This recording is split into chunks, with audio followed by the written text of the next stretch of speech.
नमस्कार, स्वागत आहे तुमचं स्टोरीज बाय ऐश्वर्या पवन या यूट्यूब चॅनलवर. तर आता आपण बनवतोय आषाढी एकादशी स्पेशल उपवासाची इडली, जी साबुदाणा आणि भगर म्हणजेच वरईपासून बनवली. तर त्यासाठी एका मिक्सरच्या भांड्यामध्ये 1 वाटी साबुदाणा घ्या व तो थोडा जाडसर बारीक करून घ्या. त्यानंतर त्यात 4 वाटी भगर टाकून ते देखील थोडं जाडसर दळून घ्या. व्हिडिओत दाखवल्याप्रमाणे त्याची कन्सिस्टन्सी पाहिजे.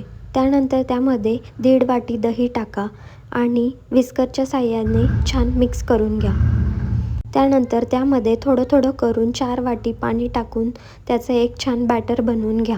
आणि तोपर्यंत तुम्ही माझ्या चॅनलला सबस्क्राईब नसेल केलं तर नक्की सबस्क्राईब करा. तुमचं सबस्क्रिप्शन माझ्यासाठी खूप महत्त्वाचं आहे. जसं आपण इडलीला बॅटर बनवतो त्या कन्सिस्टन्सीमध्ये हे बॅटर बनवायचं आहे. आता हे बॅटर 1 तासासाठी बाजूला ठेवून द्या, म्हणजे तोपर्यंत त्यातली वरई आणि साबुदाणा दोन्हीही फुलतो आणि बॅटर छान होतं. 1 तासानंतर तुम्ही बघू शकतात बॅटर छान एकत्र झालंय आणि थोडंसं भगर देखील फुललेली आहे. आता यामध्ये चवीनुसार मीठ टाकून घ्यायचं आहे.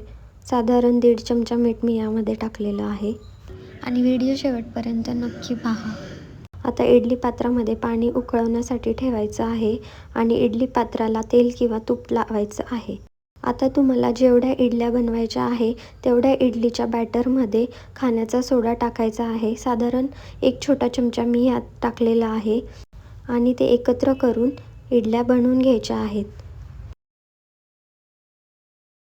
खाण्याचा सोडा डिॲक्टिवेट होऊन जातो, त्यामुळे जेव्हा लागेल तेव्हाच ॲड करा. 10 मिनिटानंतर झाकण खोलून बघायचं आहे. आपली इडली तयार आहे.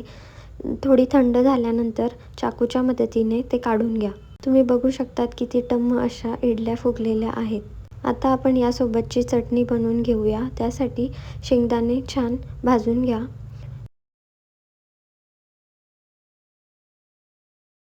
त्याचे वरचे सालं काढून घ्या आणि एका मिक्सरच्या भांड्यामध्ये शेंगदाणे, मिरची, मीठ आणि पाणी टाकून त्याची छान बारीक पेस्ट बनवून घ्या.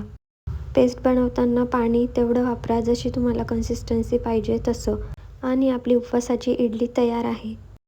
अशा छान छान रेसिपी तुम्हाला शिकायच्या असेल तर माझ्या चॅनलला नक्की सबस्क्राईब करा. Thank you for watching.